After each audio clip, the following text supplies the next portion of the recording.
Around 1500, Dieter van Michelstad, a knight in the Holy Order of St. John, who was residing on the Isle of Rhodes in the Mediterranean, not too far from what's modern-day Turkey, wrote a letter to his cousin, Wolfgang Capito. Capito was a German Protestant reformer. The letter had to do with something that shocked Michelstad about what the growing Ottoman Empire was doing to recruit manpower into its ranks. It wasn't just recruiting soldiers. It was doing, as far as he understood it, capturing boys from local Christians, turning them to slaves, and being funneled into a system where they became elite soldiers for the Sultan himself. Here's what he says in the letter. Our welcome letter arrived today in good time, since our supply ships had favorable winds and nearly flew across the seas. You say you have heard many horrible stories about the Turks, and wonder if they are true. You say you have heard of an elite army composed of stolen Christian children. Sadly, this is indeed true. The practice is called the Devshirme, which means gathering, and it is a human taxation, sometimes called the boy harvest, of the non-Muslim populations of Anatolia and the Balkans, primarily Greeks and Albanians and a few Armenians. Every few years, the Sultan conscripts a certain percentage, perhaps 10%, of Christian male children. The boys are usually between 8 and 12 years old. The Sultan's officer arrives in a village. The Christian fathers are ordered to appear with their sons, and the strongest, most promising boys are taken. We hear many stories about this. Some say the Christian parents will disfigure their sons to prevent their being chosen. Others that the Christians are starving and some children wish to go. We hear that Muslim parents, desirous of the fine education and elite opportunities in the Sultan's service, sometimes bribe Christians to claim their children. The Janissary schooling, which may take 14 years, converts the children to the faith of Islam and teaches them the Ottoman view of the world. They learn Turkish, Persian, and Arabic. There is physical training, study of literature, the Quran, and the law called the Shariat, or Sharia. The boys are separated forever from their families, and once in the palace school, they cannot leave for any reason or have any contact with the outside world. They know they cannot marry until they retire. They emerge passionate Muslims, eager to fight, ready to die for their faith in the Sultan. The Janissaries live and train in tightly disciplined barracks communities to give them a cohesive strength unusual in any other army. While many Turks favor beards, the Janissaries wear only a mustache and shave their heads, except for a scalp lock. Although they are slaves, they are well paid, have striking uniforms, and the best food and equipment available. Their distinctive headgear looks like a folded sleeve. A Muslim holy man, Haji Bektash, blessed the new soldiers upon the founding of the Corps. Some say the sleeve of his robe touched their heads. Others say he tore the felt sleeve off his white coat and placed it on a soldier's head, calling him a new trooper, which, as an aside, that's what Janissary mean, comes from the Turkish term Yeniçeri, or new corps. Either way, the Janissaries wear these sleeves in remembrance. Even in peacetime, the Janissaries never disband, but improve their training skills and their military installations, much as we are doing ourselves at the present moment. They are expert with firearms and a great variety of other weapons of the most modern sorts. They often carry small hand bombs called grenades, because of their similar aspect to pomegranates. As you know, we are only a few leagues from the Turkish coast, with no other armed Christians nearby. We concentrate on the addition of several small strongpoints in front of the main walls. Our supplies of rations and weapons are already quite large. Together with our large supply of fresh water, I suppose we might survive a blockade of 100 years. The Sultan may indeed attack Rhodes, but I promise you he will pay a dear price, including ruinous casualties to his precious Janissaries. As always, we rely not only on our arms, but on the mercy of God. May he be eternally praised in all we do. Sincere thanks for your welcome letters. May your days be as happy and sunny as ours here in the Levant. Dieter. Well, in this episode, I'm going to be looking at the origin of the Janissary Corps. I'm excited to look at this because I am an Ottoman historian by training, and the Janissaries are critical to Ottoman history, but they also occupy something interesting in the European imagination. Who were the Janissaries? This is a question that has been asked throughout the centuries, but it comes specifically from a History Unplugged listener, Carl from Norway. Well, here's what Carl asks. Who exactly were the Janissaries? I know that they are Christian boys taken from the European Ottoman provinces who were turned to elite soldiers, but who were they? I've heard rumors from abductions, castrations, forceful conversions, and the like. But I assume this all comes from victims who lost their boys. Well, Carl asks a very good question. The story of the Janissaries sometimes sounds like a cautionary tale that if you allow the Ottomans to take control, this is what they will do. They will dehumanize you, they will take your very own children, and force them to follow customs that you don't believe. When you hear things from the Ottoman side, a very different picture can emerge. The Janissaries were elite infantry units that were the Ottoman Sultan's household troops, bodyguards, and first modern standing army in Europe. But it's not as if they were these monk soldiers like crusaders. You could argue that if that ever happened at all, it was in the early centuries. But by the 17th century, the recruitment policy was relaxed. Sometimes Muslims would buy their way into it for social prestige.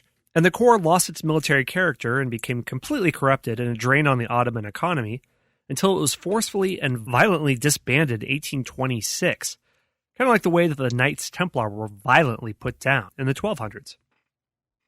So in this episode, I'm going to look at the institution of the Janissary Corps, why Christian boys were collected to serve in a Muslim army, why not just have Muslim boys serve in it, or recruit soldiers from the civilian ranks of the Ottoman Empire. How, yes, sometimes they were taken from Christian homes, but other times Christians would gladly give up their sons because their son became powerful and prestigious. Then you had a powerful ally in the capital. Families didn't lose contact with their sons. And then you had strange cases, like where the second in command of the Ottoman Empire, who came to the capital through this recruitment system, who has Serbian background, is actually cousins with the leader of the Serbian Orthodox Church, who remained a Christian. So it's one of the most interesting institutions in the late medieval and early modern age, and that's what we're going to explore in this episode. And one other thing I should mention before I get started is that the Janissaries aren't just a historical curiosity. They have had a lot of influence in world civilization, in Europe in the 1700s and 1800s in aristocratic culture, and even in the United States today in the least likely of all places, and that is high school and college marching bands. Let me tell you what I'm talking about. One of the most famous features of the Janissaries were that they had music percussion bands that would lead the army. If you heard their loud pounding drums, woodwind instruments, and you were a European in the 1500s, that would cause you to flee in terror. But the Janissary marching bands weren't just a part of military marches. They also accompanied Ottoman diplomatic missions to Europe in the 1600s and 1700s. So you can imagine European city dwellers in France or the Habsburg Empire or German principalities looking on with curiosity as these Ottoman ambassadors enter the city, accompanied by these exotic marching military groups. Well, once the Ottoman Empire wasn't as much of a military threat in the 18th century to West and Central and East Europeans, they felt safe enough to begin borrowing from their Ottoman neighbor, at least culturally. During this period, the Ottomans made important contributions to European classical music, adding to it the percussion sections of the modern orchestra. From the 1720s until the 1850s, Turkish music, what it was called, which was a term once used for the percussion instruments in the orchestra, became the rage in Europe. So if you like classical music and your favorite composer, like Mozart, has a Turkish march, it's usually heavy percussion music that sounds like Janissary music. European courts vied with one another to produce the Ottoman percussion sound, with cymbals, the kettle drum, the side drum, and the bass drum.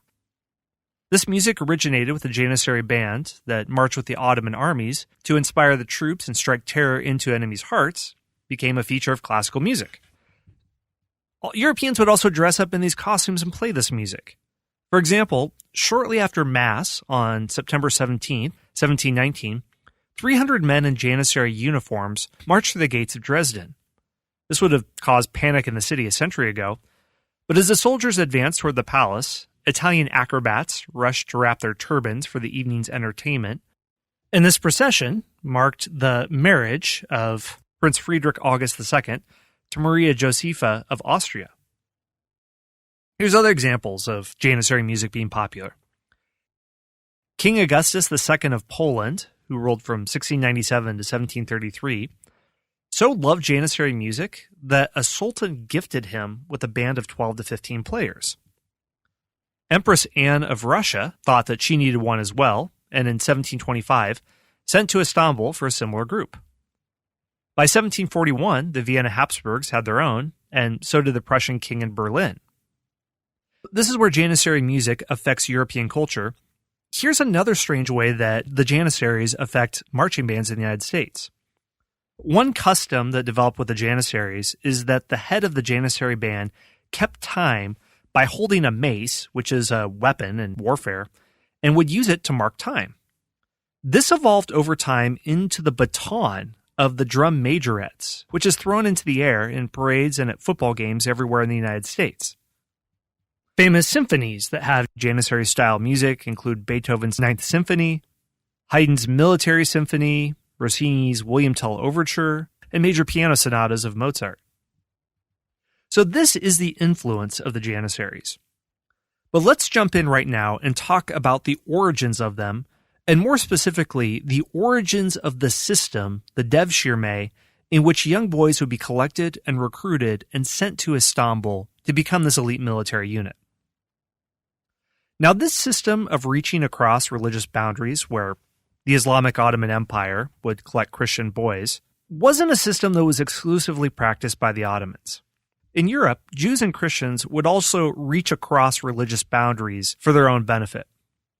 In the Middle Ages, for Christians, it had become unacceptable to enslave other Christians, so this is where Western Europe turns to Africa and the Black Sea regions for slaves.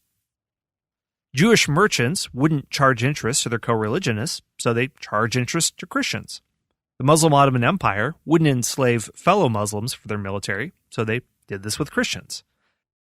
When I use the word slavery, don't think of chattel slavery in the United States before the Civil War. It's completely different, and I'll explain why.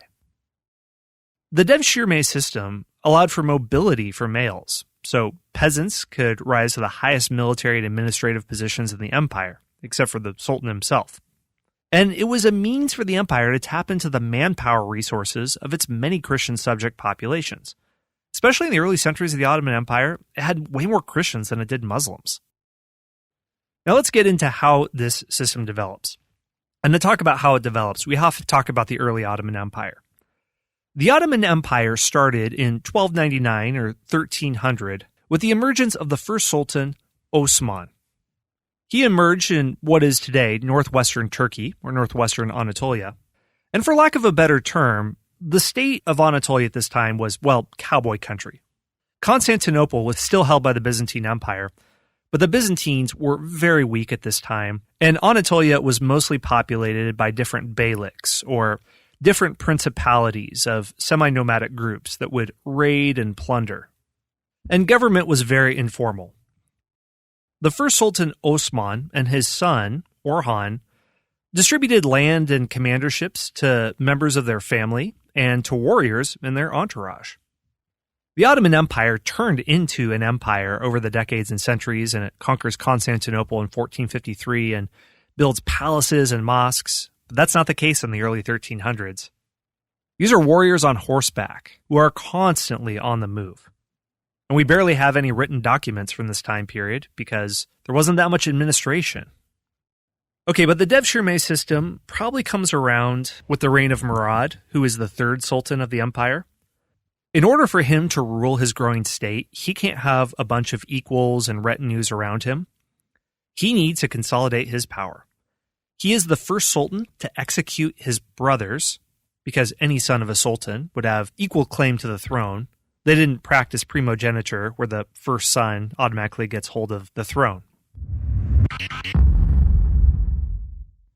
Hey everyone, Scott here. We're going to take a very short break for a word from our sponsors.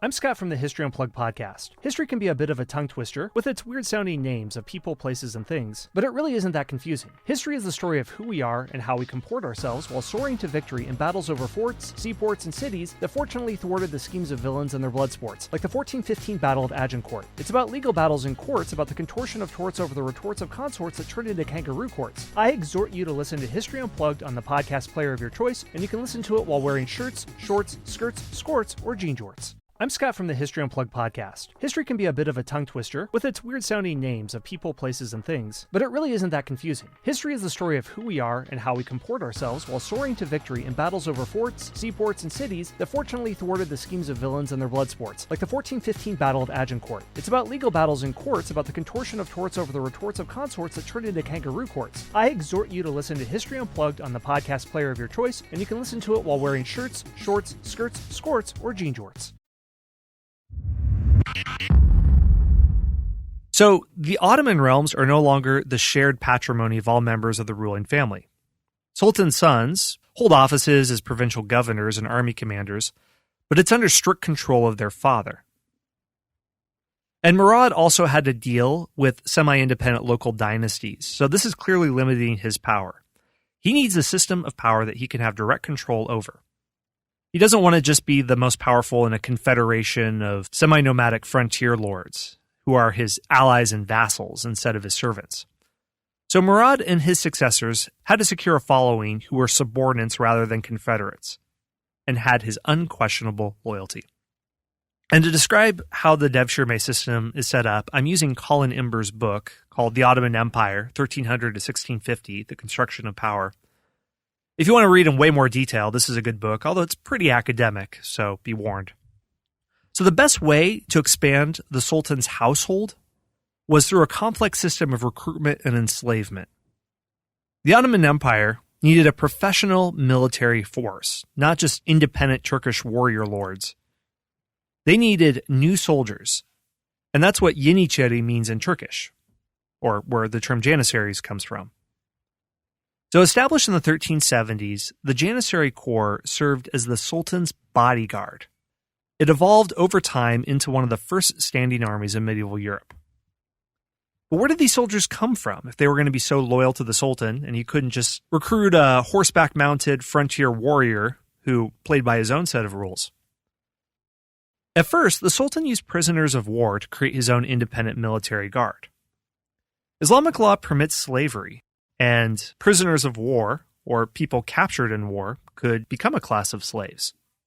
But Islamic law also allowed for licensed slaves, meaning that they could carry out transactions on their owner's behalf, and they had far more leeway than African slaves of the New World. Slaves could be trusted and become important figures, and through a membership in an elite household, like the Ottoman Sultan's household, they could occupy an elevated social rank. So the slave household, slaves with prominent positions and even a lot of power, this was a feature of Islamic society going back to the early years of Islam. You had armies of slave troops and slaves who had high-level positions in the government in the Abbasid Empire. Islamic law prohibited enslavement of Muslims or non-Muslims who paid a poll tax and were under the protection of the Muslim government. So recruitment of slaves became large-scale by two methods. The first, like I said, was the levy of soldiers brought back from raids and wars in Christian lands. The law that gives the Muslim sovereign the right to 1/5 share of the spoils of war justified the practice. But we don't know if he actually levied at this rate. So for about a century and a half, from about the 1380s to the early 1500s, warfare and raiding contributed to a bountiful source of recruits to the Sultan's service. But the supply of slaves from outside the empire's borders was insufficient. Raiding and plundering from outside the empire could never supply enough slaves, so a different method had to be developed. This is where the Devshirme, or collection system, comes in, where the sultans levied the slaves from among their own Christian subjects. They did this to avoid the development of a hereditary military aristocracy that could challenge the sultan.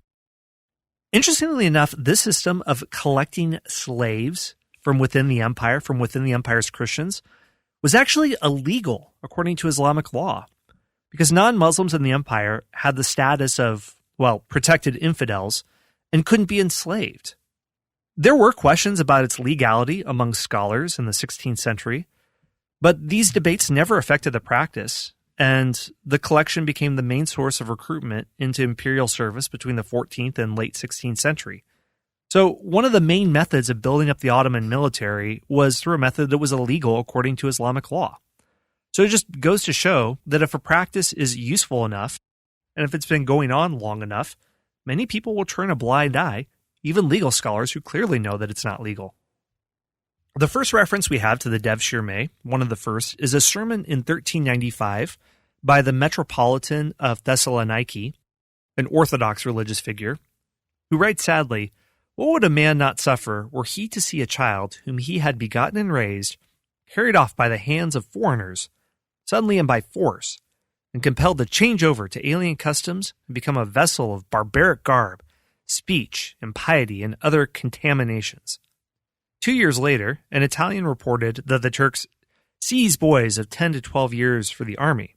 So they're both commenting on the Devshirme system, indicating that the institution is in existence by the 1390s. It probably came into existence earlier during the reign of Murad. This was the period when the Turks of Western Anatolia seemed to have a limited understanding of Islamic law, and maybe only had a hazy notion of the statutes of slavery in terms in which later generations of Muslim rulers were to understand the collection and the status of the Sultan's servants. So this may explain why they adopted a system that was, in Islamic terms, illegal, and after a while had gone on so long that it simply became a custom that was grandfathered in. In 1438, a brother, Bartholomew de Jano, referred to the collection in his Letter on the Barbarity of the Turks. Here, he reports how the Sultan was taking 1 in 10 Christian boys from the ages of 10 to 20 years, whom the Sultan makes his special slaves and shield bearers, and what is worse, he says, Saracens, which was a medieval way of saying Muslims. He spoke of the practice as something which the Sultan never used to do, as though it were something new. This indicates that Brother Bartholomew was simply unaware that the collection of youths was a regular event, but possibly had ceased during the civil wars of the Ottoman Empire between 1402 and 1413.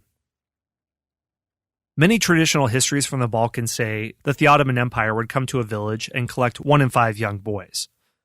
But this number is almost certainly wrong. They probably didn't even collect at the rates of 1 in 10. One Serbian, Konstantin Mihailovic, who was captured in war and became a Janissary, and then returned to his homeland and wrote a memoir called Memoirs of a Janissary, served in the Ottoman army between 1453 and 1463. He refers to the boys that the Sultan collected in his own realms as chilik, which probably derives from the Persian word chileyek, which means 1 in 40, and could be the rate at which they collected young boys. The rate of the collection decreases over the centuries when the Janissary Corps stopped being the elite forces of the Sultan in the 17th century. By this time, the levy was practiced only sporadically. English author and diplomat Sir Paul Ryko, who stayed in Istanbul in the 1660s, said that by that time the Devshirme was largely out of use and wholly forgotten. So those are the rates of collection. Now let's dive deep into how the collection process actually worked. And again, Colin Imber has written a lot on this topic along with Bruce Masters, and you can look at the show notes for this episode for sources if you want to follow up here. One of the best sources on how the Devshirme collection process worked is an early 17th century work entitled The Laws of the Janissaries, which talks about how the collection should work.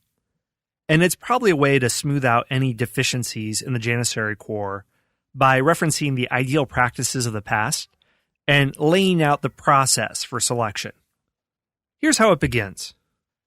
An Ottoman official in charge was to take with him a Janissary officer and go without delay to certain Ottoman districts. He would go village by village and gather up the sons of residents, together with their fathers, and have them brought before him and inspect them personally. The document says this: the officers in charge should not take the sons of important men, priests, or men of good descent, so they don't disrupt village life by taking all the elite children. They should not take only sons of villagers, because these help their fathers in farm work. And if they are not there, the fathers will not be able to cultivate his land. They shouldn't take orphans because they are, quote, opportunistic and undisciplined. They should not take boys with a squint because they are perverse and obstinate, tall boys because they are stupid, or short boys because they are troublemakers. Nor should they take lads who are fresh-faced and beardless because they appear despicable to the enemy. It was forbidden also to take married men or craftsmen. Men who could earn a living through a craft would not be prepared to endure hardship. According to the same source, certain ethnic groups were also ineligible, such as Hungarians and Croatians north of Belgrade, because they were considered unreliable by the Ottomans. Those in the eastern part of the Ottoman Empire were also considered unreliable. Those who lived between Karaman and Erzurum, which is in modern-day eastern Turkey, maybe because these Christians were thought to be mixed with Muslim Turkic peoples, and somehow they're not as reliable. Regions where the Christian population voluntarily acknowledged Ottoman rule were also exempted from the Devshirme, along with Christians who performed auxiliary military service, such as guarding bridges and mountain passes, or working in mines, or saltpeter works or gunpowder works, or doing other critical work for the empire's military machine. But above all, the Devshirme excluded Turks into the collection. That's because if they were to do so, then their relatives would claim to be slaves of the Sultan and demand tax exemption or seek to enter the Janissary Corps. And there's nothing a government feared more than tax avoidance amongst its subjects. And at the same time, governors would think of them to be genuine imperial slaves, which would lead to indiscipline. The author of this document describes the Turks as merciless and with very little in the way of piety or religion. Instead, the author continues, the benefit of taking the offspring of infidels is that when they become Muslims, they become zealous for the religion, an enemy to their family and dependents. Well, this is probably an exaggeration, as a lot of these documents are written at this time. A document from 1572 shows a Janissary presenting a petition to the Sultan on behalf of his family in Albania, indicating that he had neither become enemy to them nor lost contact.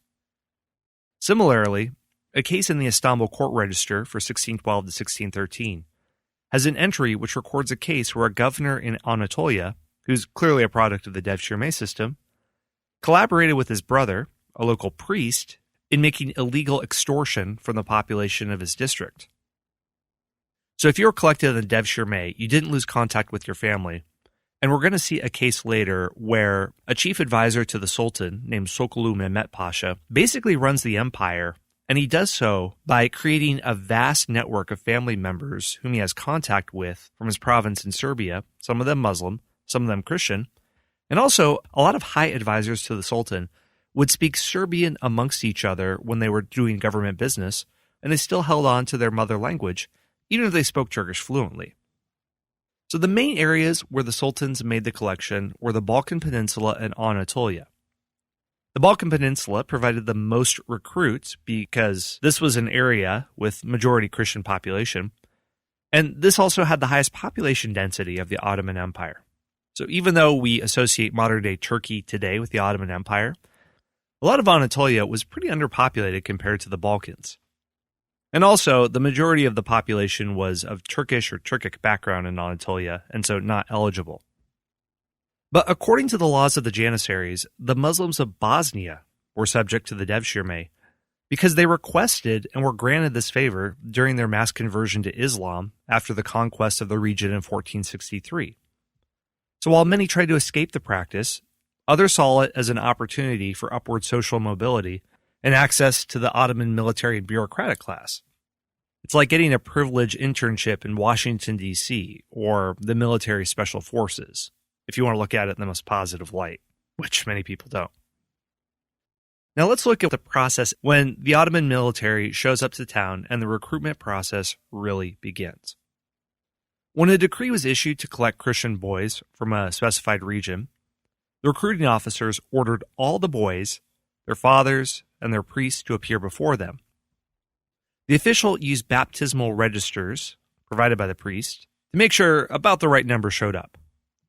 The recruiting officers, who were aided by the local Ottoman district judge and the village's Ottoman landlord, or Sipahi, inspected and selected the boys. For each group of 100 to 200 boys, a detailed register was compiled. This listed the boy's name, the name of his father, the name of his landlord or sipahi, and the name of his village. The register also gave a physical description of the boy so that if he escaped or disappeared, he could be found with the help of a register. And we have some of these registers today in the archives. The group, or the flock as they were called in the documents, traveled on foot to Istanbul, hundreds of miles away, or before Istanbul was conquered, to the Ottoman capital of Edirne, which is right on the border of Turkey and Bulgaria today. Many died or ran away during the long journey. Others escaped service because their families bribed the recruiting officers. Once a group was assembled, the boys traveled under guard to Istanbul, staying overnight in villages. The law of the Janissaries forbids them to stay for more than one night in a village in order to minimize the hardship of the villagers who provide food and shelter. Once in Istanbul, the escorts delivered the boys to the head of the Janissaries. He had to first check that the boys who arrived in Istanbul matched with those whose descriptions appeared in the registers, noting those that had fallen ill and any that hadn't arrived. As an additional precaution against fraud, the decree required the officer in charge to make a second register so that when he later arrived in the capital, the Janissary head could compare the two registers to detect any falsifications. The fact that this process was necessary indicated that a lot of these falsifications happened. Maybe Muslim families tried to sneak in their son. Maybe Christian families tried to shuttle their son away. The laws of the Janissaries describe the next stage of the proceedings. The two Janissary officers, subordinate to the head, the Aw of Rumelia and the Aw of Anatolia, would appear with their clerks, and, in the presence of the head Janissary, a surgeon would examine and circumcise each of the boys in turn. Circumcision was just about the first thing you did if you converted to Islam. Back for a long time, the Ottoman government would provide a stipend for circumcision and a new set of Muslim clothes if you converted. The inspectors would next allocate the best-looking boys to the palace. These were the ones who would receive an education in the palace school, and sometimes, if they did well in the service of the Sultan, receive appointments to governorships or other offices. The strong ones would be appointed to work in the palace gardens. This could also lead to a privileged position. The destination of most of the boys was the Janissary Corps, the Sultan's personal infantry troops. But admission to the Corps was not immediate. The good-looking boys received an education in the palace, but the future Janissaries had an entirely different type of education. First, each boy would be sold, according to the laws, for 1 gold piece, to Turkish farmers in Anatolia. The payment was a token. It was to prevent these boys refusing to work on the grounds that they were slaves of the Sultan. They would remain with Turkish families in order to learn the Turkish language and Islamic customs. And through regular farm work, it accustomed them to hard physical labor, which would come in handy later in their careers. The laws insist that it was forbidden to sell them to judges or the learned because these people have no land holdings where the future Janissary would be accustomed to hardship. And it was also forbidden to sell them to tradesmen because instead of going to war, they would learn a living through their craft. And it was also forbidden to sell them to people living in Istanbul because it was thought they wouldn't suffer hardship and just become indolent and enjoy the pleasures of the city. And Istanbul was one of the wealthier cities in Europe or Asia at the time. But also, if these were children of a Christian background, then selling them to a Turkish family would teach them the rudiments of Islam and teach them Turkish. Before Turks were admitted into the Janissary Corps wide-scale in the 16th and early 17th centuries, very few members of the Corps would have spoken Turkish as a native language. But it was the lingua franca of the Ottoman military and the administrative class. While these boys were laboring, they were supervised by the Janissary heads of Rumelia and Anatolia, or the European side and the Asian sides of the empire. Rumelia is an area we can consider to be southeastern Europe, and Anatolia is, well, Anatolia and all the Asian holdings of the empire. Each of these leaders had a staff of 10 to 15 men who were responsible for the capture and sale of any who tried to escape. At the end of the 7 to 8 year period where they were working, they would recall the boys, who were by now adults, probably in their early 20s, and allocate them a wage of an akçe per day. An akçe was the form of Ottoman currency. The 7 to 8 year period that the boys worked, according to the laws of the Janissaries, was probably an average and not a precise figure. There was no set time period or special date when boys would be recalled to Istanbul, but they recalled them as vacancies arose. All the boys were delivered by name and listed in registers so that the Sultan could gather them when they were needed to fill vacancies in the Janissary Corps. While they were working during the 7 to 8 year period, government officials would inspect them every year and collect an inspection fee, which is approximately equal to the price of 3 or 4 sheep, from the families who profited from the work of the youth. The boys would then be recalled to Istanbul or Gallipoli, but the next stage was not to enroll them in the Janissaries. Instead, the Janissary leader would allocate each youth to one of the 31 dormitories in the barracks of the Janissary cadets that were located near the entrance to the Topkapı Palace in Istanbul. There, they joined the ranks of Janissary novices, or acemi olans, and lived in their own barracks under strict military discipline. They also served as a cheap workforce for public works projects, carrying stones and earth, or manning the ships that transported snow from the nearby Bursa Mountains to the Sultan's ice houses, or firewood to the palace. Sultan's palace basically had an army of indentured servants, and a great way to build up all the fantastic public works in Istanbul today. Others served in the Sultan's gardens or in the imperial dockyards in Istanbul and Gallipoli. They served as blacksmiths, caulkers, carpenters, war makers, and so on. Others became apprentices in the imperial cannon foundry or in the naval arsenal. The laws of the Janissaries specifically mentions the transport of firewood to the palace and manning the vessels which carried troops over the Bosphorus to and from Üsküdar, which was a part of Istanbul on the Asian shore. In describing the duties of Janissary novices, the author of the laws unfavorably compares the situation in his own time when there were 12,000 novices, but only 12 ships, and this document is written in the early 1600s, and he compares it to the age of Sultan Süleyman, who ruled from 1520 to 1566 and is considered the golden age of the empire. He notes at that time there were only 4,000 novices and 72 ships. So you must be thinking that Janissary cadets are idle and not as effective as in the past. He also complains of the frequent loss of boats in his own day as a result of unskilled seamanship.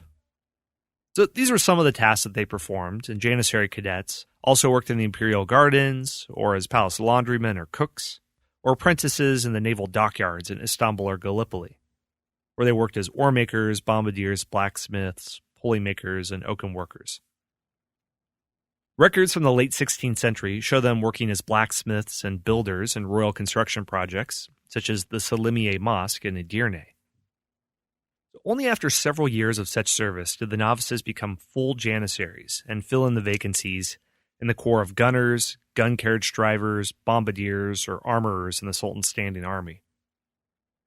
And there was no official ceremony where a contingent of them got this privilege, but when vacancies arose or when need arose, they would fill in the gaps. During times of warfare, the promotion process was probably much faster than times of peace. So what the child levy and system of military slavery did was create an extraordinarily strong and stable structure of support for the Ottoman imperial household, because these boys who were taken and raised by the state became its strongest supporters. During times of crisis in the Ottoman Empire, during times of civil war, during times of fighting between brothers or family members in the imperial household over who would take the throne, which happened all the time, the Janissaries helped prevent the breakup of the state because the state was their first loyalty. And it also proved to be an effective means of conversion to Islam. These children were Islamicized and incorporated into the Ottoman military. And on the reverse side, the inhabitants of some areas in the Balkans, especially Macedonia and Thrace, voluntarily converted to Islam in order to avoid the child levy. Now, in later centuries, the Janissary Corps becomes an enormous burden because it grows, it becomes a huge drain on the tax revenue, and the Janissary Corps not only stops being an effective fighting unit, but actually slows down Ottoman progress. But first, let's talk about the military training of the Janissaries and what their military units look like. Janissaries were taught to consider the Corps their home and family and the Sultan as their father. One attained the rank of true Janissary at the age of 24 or 25, after being recruited to the palace, after working on a Turkish farm for years, and after their apprenticeship. The Janissary Foundation inherited the property of dead Janissaries, thus acquiring wealth. Janissaries also followed the religious dictates of the Muslim dervish saint Haji Bektash, and there was an Islamic order called Bektashi that the Janissaries followed. So dervishes from this order would serve as a sort of chaplain for Janissaries.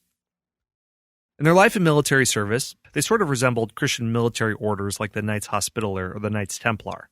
They wore a special hat called a burk that were quite tall, sort of rectangular shaped, and would fold in the back. And if you saw someone wear that hat, you would instantly recognize him as a Janissary. And these hats were so identified with Janissary identity that you can find old graveyards in Istanbul today, and the headstones of a Janissary are in the shape of these hats. Even after the rapid expansion of the size of the corps at the end of the 16th century, the Janissaries continued to undergo strict training and discipline. They experimented with new tactics, and in 1605 became one of the first armies in Europe to implement rotating lines of volley fire in battle, a method of warfare that becomes perfected in the Napoleonic Wars. Hey everyone, Scott here. One more brief word from our sponsors. Now here's how the Janissary Corps was organized. It was organized in ortas. An orta is equivalent to a battalion. All ortas together comprise the Janissary Corps proper and its organization. In the age of Suleiman I, who ruled the empire at arguably the height of its power, when the Ottoman Empire stretched all the way west into Hungary and threatened Vienna, all the way south into the Arabian Peninsula, all the way east to the borders of Persia, he had 165 ortas, and the number increased at its maximum to 196. The Sultan was considered the commander-in-chief of the Ottoman army, and of the Janissaries in particular, but the Janissary Corps was organized and led by a commander, the A, and the corps was divided into three subgroups. The Jemaat, frontier troops, with 101 ortas, the Boluk, or Beylik, the Sultan's own bodyguard, with 61 ortas, or the Sekban, with 34 ortas. And there were also 34 ortas of the cadets. Janissaries could originally only be promoted through seniority and within their own ortas, and they could leave the unit only to command another. So you became very close within your orta. Only the Janissaries' own commanding officers could punish them. Here's how the Janissary Corps grows over time. The Janissaries begin in the late 1300s. By the Battle of Kosovo in 1389, the Janissary Corps numbered about 2,000 men.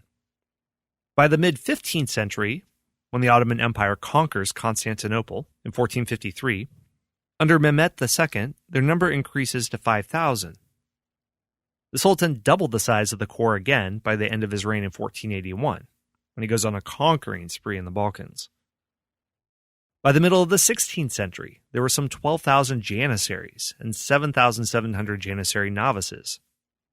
The majority of these soldiers were stationed in the Janissary barracks of Istanbul, but major contingents also served in the frontier provinces. In the 1560s, about 3,400 Janissaries were stationed in the province of Buda, modern-day Hungary, which faced the Ottomans' most serious enemy, Habsburg Austria. In terms of weaponry, the Janissary Corps was equipped with bows, crossbows, and javelin. They began to use firearms under Sultan Murad II, and probably matchlock arquebuses, but it wasn't until around the mid-16th century that most of the Janissaries carried firearms. Many of them were slow to adopt firearms because they considered them undignified and they had strong sentimental attachment to traditional weapons, and didn't like these early firearms getting their uniforms filthy. And there's even a phrase that's still used in Turkish today that sort of goes, when board weapons were invented, basically firearms, chivalry died. But still they had to adapt with the times. When the Janissaries numbered 12,000 in the early 1520s, only 3,000 to 4,000 arms-bearing Janissaries participated in the 1523 campaign against the Egyptian rebels. In the late 1500s, Sultan Murad III equipped all his Janissaries with a more advanced weapon, the matchlock musket. Well into the 17th century, the Janissaries used their matchlock muskets. but from the late 16th century on, more and more flintlock muskets were manufactured in the empire. But along with their handguns, the Janissaries' traditional weapon, the recurved bow, remained an important and formidable weapon well into the 17th century. This sort of looks like the Mongolian bow. But the ratio of bows to muskets changed significantly by the mid-1600s. Well, whatever they were firing, the Janissaries were very formidable with their weapons, especially in the early 16th century, sort of the height of their military prowess. These troops could fire their weapons in a kneeling or standing position without the need for additional support. In battle, Janissaries formed 9 consecutive rows and fired their weapons row by row. They were highly effective, and sources attribute the 1526 Ottoman success against the Hungarians at the Battle of Mohacs to the firepower of the Janissaries instead of the cannons used by Ottoman artillerymen. But in later centuries, sources credit the artillerymen instead of the Janissaries. Up until the early 17th century, Janissaries maintained their firing skill by practicing regularly, usually twice a week.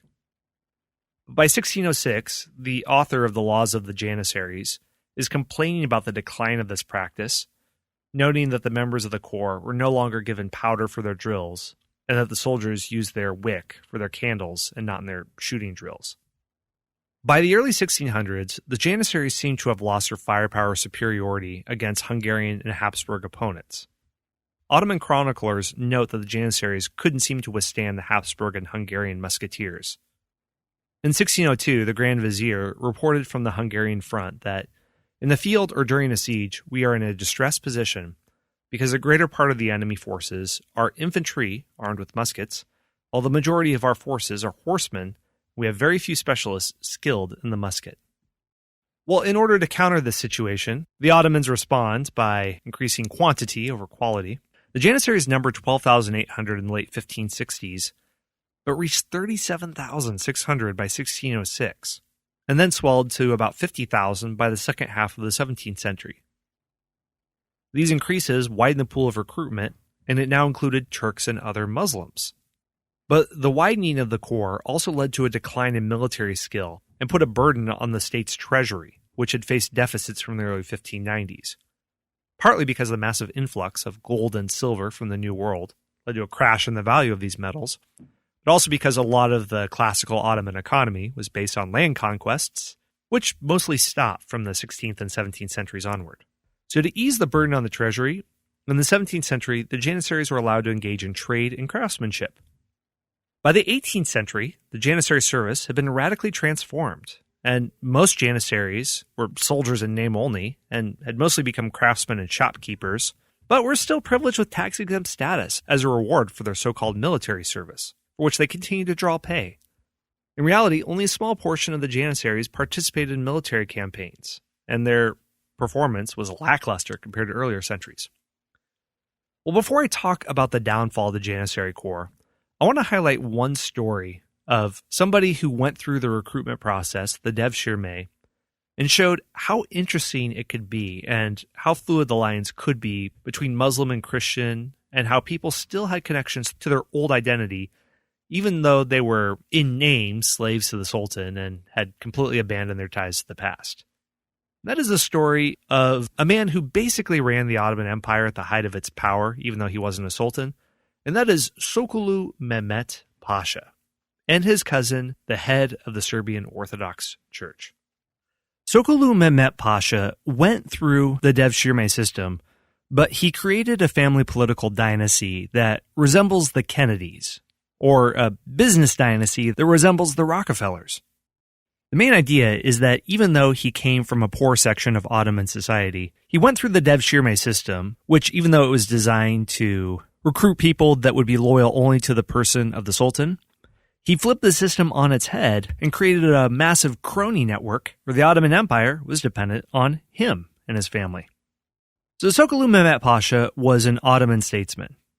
He was born into Ottoman Bosnia into an Orthodox Christian family, and his original last name was Sokolovic, and he was taken away at an early age as part of the Devshirme system. He wasn't the first person to enter the system from his family, but he's the main person that gave it so much power. His family attained numerous high-ranking posts in the Ottoman government and military, and built a powerful network of protégés and contacts. Sokolu Met Pasha, that's not his birth name, that's his Muslim name, he was levied by Ottoman officers at a relatively late age, between 16 and 18, kind of on the upper end of what you could be recruited into the Devshirme system, in the early years of the reign of Suleiman I, so around the 1520s or so. He was first brought to Edirne and received his education at the palace there.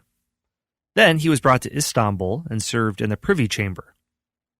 So he was on the fast track of the Devshirme system. He had posts close to the person of the Sultan, such as sword bearer and stirrup holder, and in 1541 he entered inner palace service. In 1549 he was appointed governor of Rumelia, the European holdings of the Ottoman Empire. 2 years later he was field marshal of the Rumelian troops and commanded the campaign in Transylvania. In 1554, during a campaign led by Suleiman against the Persians, Sokolu Met Pasha distinguished himself with his Rumelian troops and was made the third vizier of the Imperial Council, so one of the highest-ranking administrators. Sokolu Met Pasha knew how to play the game of imperial politics. When the sons of Suleiman were struggling with each other for the throne in the 1550s, Sokolu Met Pasha played a key role. In 1558, he was sent by Suleiman to Prince Selim with the message to persuade him to maintain the peace with his brother Prince Bayazid. Sokolu succeeded in his mission, and Selim, who would become his father-in-law in 1562, complied with the Sultan's request, but Prince Bayazid refused his father's request. In the civil war between Selim and Bayazid, Sokolu commanded the army sent by Suleiman to support Selim and played a decisive role in Selim's victory over his brother. In 1565, following the deaths of two senior advisors to Suleiman, Rustem Pasha and Ali Pasha, Sokolu Met Pasha was promoted to the Grand Vizier, the chief advisor to the Sultan and second in command of the entire empire. Mehmet occupied this post for the next 14 years and under 3 sultans, and under the later weaker sultans, basically ran the empire. In fact, a year after he became Grand Vizier, Suleiman died in southern Hungary, farther away from Istanbul.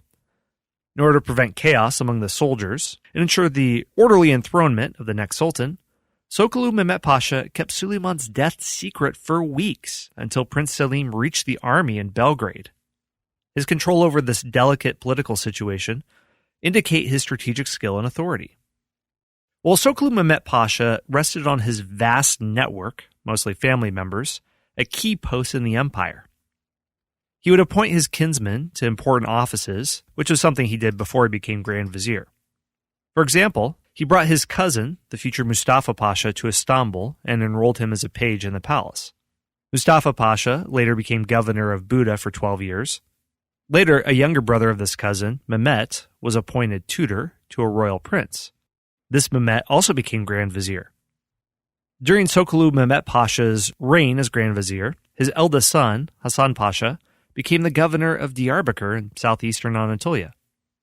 2 other relatives, his cousin Ferhad Bey and his brother-in-law Sinan Bey, also attained high office in the administration of the empire. And he also had trusted servants that were appointed to control this network as well. Well, I want to mention one interesting case that shows that if you're recruited into the Devshirme, that doesn't mean you lose contact with family. Sokolu Met Pasha had a cousin whom he appointed as head of the Serbian Orthodox Church. Now, why did he do that? Because church heads were also critical Ottoman government functionaries, and they had political power as rulers of these respective religious populations. So let me explain. The Serbian Orthodox Church became an Otto-Salafist member of the Orthodox in 1219. What I mean by that is that the Serbian people followed in the traditions of the Orthodox Church, but their church wasn't subordinate to an external patriarch. So Armenian Orthodox Church, Greek Orthodox Church, they have a measure of independence. When Serbia came under Ottoman control in the 1400s, the seat of the church was transferred to different cities at different times, and the Serbian Otto-Salafist Church disintegrated in the 1520s. The fact that the church hierarchy was ineffective in a large part of the Serb-inhabited Balkans also meant there was no proper state control. The Ottoman government typically ruled its Christian populations by means of the bishop of that popular Christian group and gave him political power as well. So the Ottoman Empire wanted firm and stable church organization amongst its Christians because that was an effective way to rule them.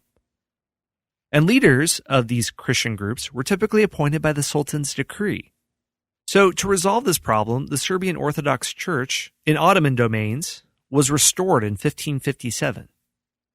Sokolu Met Pasha played an important part in the restoration of the Patriarchate, and his cousin, Makarije Sokolovic, was appointed as the first patriarch. So the Patriarchate had services in the Serbian language, the high clergy was made up of Serbs, and it had the official endorsement of the Ottoman Empire. All right, well, that's a little aside about how smart politicians could use the Devshirme system to build up their own crony networks. Now I'm going to talk about the downfall of the Janissary Corps. The Janissary Corps had once been an effective military force that fought at the center of armies and served as urban garrisons. By the 18th century, they'd become militarily ineffectual, but still went to war. Their arms and training had deteriorated so much that the Crimean Tatars, a group that lived in the Crimean Peninsula, and other provincial military forces replaced them as the fighting center of the army. By the 1700s, the Janissaries were no longer the terrors of foreign armies. Now they were terrors of the sultans. Their proximity to the sultan, serving as his bodyguards, and their elite military status put them in the tempting role of kingmakers. They could make and unmake sultans. During the 18th century, the Janissaries' primary identity shifted from soldiers to civilian wage earners. The life of these Janissaries was far from the rigid military discipline that characterized their lives in its earlier days. The Janissaries married and settled in cities, established relationships with the civil population, and were more interested in providing for their families than fighting the enemy. But the Janissaries jealously guarded their privileges and opposed all military reforms aimed at undermining their status. And Janissary Revolts go back to a very early age, whenever they felt like their wages were under threat. In 1449, even before the Ottomans conquered Constantinople, they revolted for the first time, demanding higher wages, which they obtained. There was an evolution that took place, kind of like the Praetorian Guard, where they constantly demanded higher wages and typically got it because they could physically threaten the Sultan. After 1451, every new Sultan felt obligated to pay each Janissary a reward and raise his pay rank, and Sultan Selim II gave Janissaries permission to marry in 1566, undermining the exclusivity of loyalty to the dynasty. Although it should be noted that Janissaries typically married after retirement. It's not like they took a vow of celibacy or anything. So by the 16th century, corruption became endemic. The ranks of the Janissaries swelled, they got pay raises constantly, and they became terrors of the cities. During the 1588 Istanbul fire, instead of fighting the fire, Janissaries engaged in looting. And they also went on rampages when their taverns or coffee shops were closed or their privileges threatened. By 1622, they became a serious threat to the stability of the empire. In this year, the teenage Sultan, Osman II, after a defeat during war against Poland, tried to curb Janissary excess. He became outraged at becoming subject to his own slaves, he said, and tried to disband the Janissary Corps, blaming it for the disaster during the Polish War. But in the spring, hearing rumors that the Sultan was preparing to move against them, the Janissaries revolted and took the Sultan captive, imprisoned him in a tower in Istanbul, and later on he was executed. Well, despite their pay raises, the Janissaries saw real declining wages. So members of the garrisons developed economic connections with the people they were guarding and supervising in Istanbul. They became butchers, bakers, boatmen, porters, and worked in crafts, and many owned coffee houses that were really popular in Istanbul in the 1600s. And they also did this in other cities where there were garrisons like Belgrade, Sofia, Cairo, and Damascus. By the 18th century, Janissaries either themselves entered these trades and businesses, or had become like mafia chieftains and ran a protection racket on businesses. So they came to represent the interests of urban productive classes and part of the urban crowd, instead of representing the interests of the military class. But still, membership in the Janissary Corps meant they were part of the elites, and the leader of the Janissaries sat on the highest councils of state. So as they became part of the urban economy, the Janissaries began to pass on their elite status. Earlier prohibitions against marriage and living outside the barracks fell away, and the sons of city-dwelling Janissaries replaced the peasant boys of the Devshirme recruitment system. By the early 18th century, the infantry had become hereditary and urban in origin instead of based in villages and founded on hard labor. So a Janissary position was passed from father to son, and they were Muslim in origin, not Christian. So these Janissaries repeatedly made and unmade sultans, appointed or toppled grand viziers, and often represented the popular classes. Janissary rebellions became frequent in the 18th century and the 19th century. In 1804, the Dahiyas, the Janissary junta that ruled Serbia at the time, had taken power in one province in defiance of the Sultan, and they feared that the Sultan would make use of the Serbs to oust them. To forestall this, they decided to execute all prominent nobles throughout central Serbia. According to some sources, heads of these murdered men were put on public display in a city central square to serve as an example to those who might plot against the rule of the Janissaries. This event triggered the start of the Serbian Revolution, which aimed to put an end to 300 years of Ottoman occupation of modern Serbia. A big Janissary revolt came when Sultan Selim II tried to marginalize them by reforming the army. After the Ottomans lost the Russo-Turkish War of 1787 to 1792, Selim III concluded the Ottoman military was hopelessly backward and in need of reform along European lines. So he began implementing a series of reforms that included the use of European training tactics and weapons and even officers. These reforms did not sit well with the Janissaries, who thought that their power could be threatened. So to this end, Selim III created what he called the New Order, the Nizam-i Jadid, in 1797, to develop a replacement for the Janissaries. This was a new standing army that by 1806 had 26,000 men. They were equipped with French-style uniforms and European weapons and a modern artillery corps. But in 1807, a Janissary revolt deposed Sultan Selim III. When the new Sultan, Mahmud II, came to power, he eventually came to a compromise with the Janissaries. But still, he knew that the Janissaries' abuse of power and military ineffectiveness and resistance to reform, and the cost of salaries to this very bloated institution, had become intolerable. There were as many as 135,000 men who claimed to be Janissaries in one capacity or another. Here comes the end of the Janissary Corps.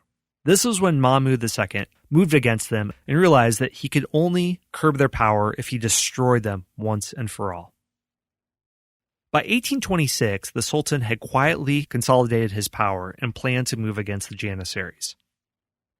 The Sultan had the chief religious scholar issue a fatwa that he was forming a new army, organized and trained along modern European lines. Mahmud carefully prepared his military reforms and made alliances with Ottoman religious and military establishments quietly so he could move against them. Many historians suggest that he issued the fatwa knowing that the Janissaries would act against them. The Sultan informed them that he was forming a new army, and the Janissaries saw this as a threat to their power. They thought their institution was crucial to the well-being of the Ottoman Empire, and had previously decided they would never allow it to dissolve. So they mutinied, as predicted, and were advancing on the Sultan's palace. But the Sultan had already made strong alliances with the army's cavalry corps, and the militarily superior cavalry charged and forced them back to their barracks. Turkish historians claim that the counter-Janissary force, which was greater in numbers, included local residents who had hated the Janissaries for their protection racket. Mahmud II then brought out the sacred standard of the Prophet Muhammad from inside the Ottoman treasury, calling all what he said true believers to gather beneath it and bolster opposition to the Janissaries. The Sultan was ready for them with a modern artillery corps of some 12,000 men who had their cannons set on the Janissary barracks, where the Janissaries had been forced back to. Then there was a barrage of fire that was unleashed against it. After the blasts, some 6,000 Janissaries were killed. More were killed in the heavy fighting on the streets of Istanbul. Those that survived either fled or were imprisoned, and their possessions were confiscated by the Sultan. Many more Janissaries were killed in the ensuing manhunt, where those living in the provincial cities were killed by the local population that rose spontaneously against them. The last of the Janissaries were then put to death by decapitation, what was later called the Tower of Blood in Thessaloniki. This is known in Ottoman history as the Auspicious Incident, and the destruction of the Janissaries was regarded by Ottomans as a form of liberation, and it opened the way for substantial military reforms. After the Janissaries were disbanded by Mahmud II, he then created a new army modeled on European lines, the way Selim III wanted to. This new army by 1830 expanded 27,000 troops and included the cavalry that was loyal to him in the dissolution of the Janissaries.